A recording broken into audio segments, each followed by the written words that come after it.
This is a test of rainwater harvesting, and we're demonstrating slow release scenarios for stormwater management. This is a submersed or underground tank. So this is how it works. As water comes in from the building, it fills up the tank, but the orifice on the right hand side is draining it already a little bit.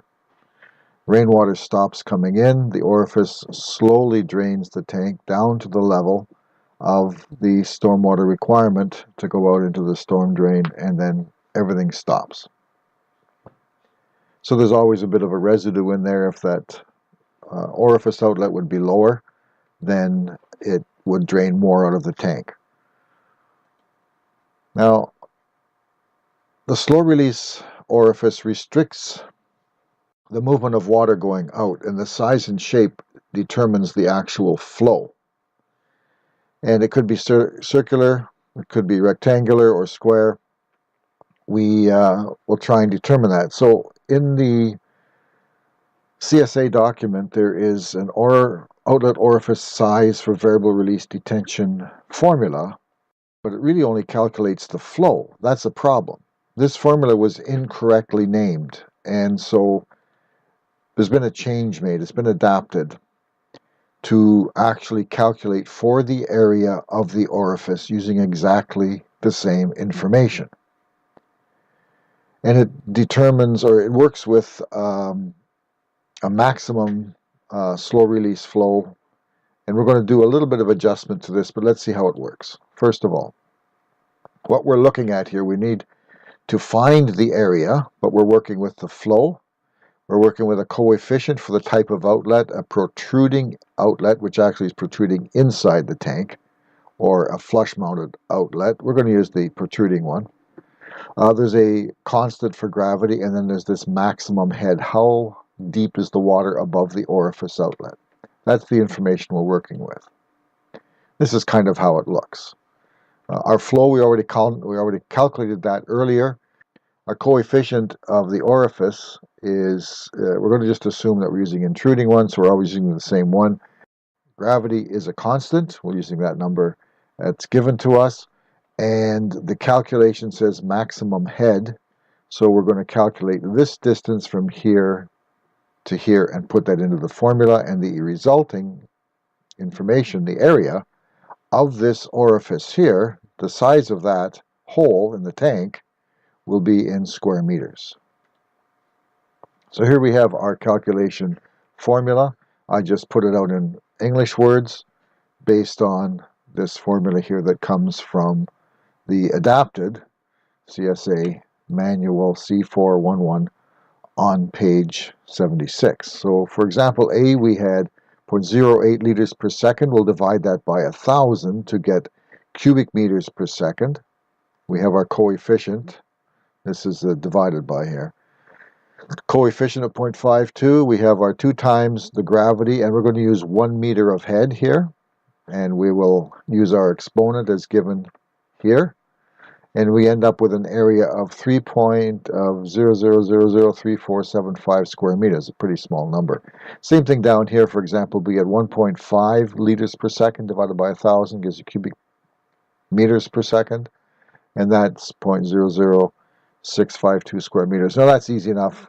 Those numbers go crazy. It's easy enough to work that into square millimeters, which are these numbers we can understand. Not only that, we can change that into a diameter that we can understand. We can have a drill bit that size or this size to drill the hole that we require to have. Now these examples may be a little bit odd, and I just want to demonstrate the extremes that we might want to go to or might have to go to. So in both of these, the head was set for 1 meter. The 52 and the 98 have been explained. Let's move on a little bit here. For us, more sense would be if we have square millimeters for the orifice area. We just talked about that. We use a maximum head distance in the original calculation here. An average could work just as well. That way we know that the water will flow faster when it's deeper, when it's higher up, and slower when it's shallow, But if we use an average, we're better probably prepared for our time of the water draining out of the tank as time goes by. Head height in millimeters makes more sense for rainwater systems because these are small systems. These aren't like dams, and they don't have square meter size orifices. We're very, very small sizes of orifices. These coefficients have been discussed. So this is really what we're looking at now instead. Our flow in liters per second. We're assuming the intruding orifice. That's fine. Gravity, we'll assume that constant that's in the original equation. We're going to use the average head, the average distance from here to here. We'll use that average in millimeters. And our area then in square millimeters can easily be converted to a diameter for drilling. So here's what we need. We need the liters per second. We need these two numbers. We need the average head in millimeters, and we're going to calculate the area in square millimeters. That's how this should all fall out. So here's a chart.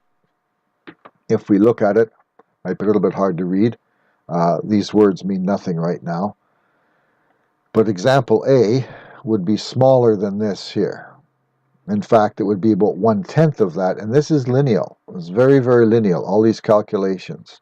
0.1 and the 1 is exactly 10 times. 1 and 1.5 or 1 and 2.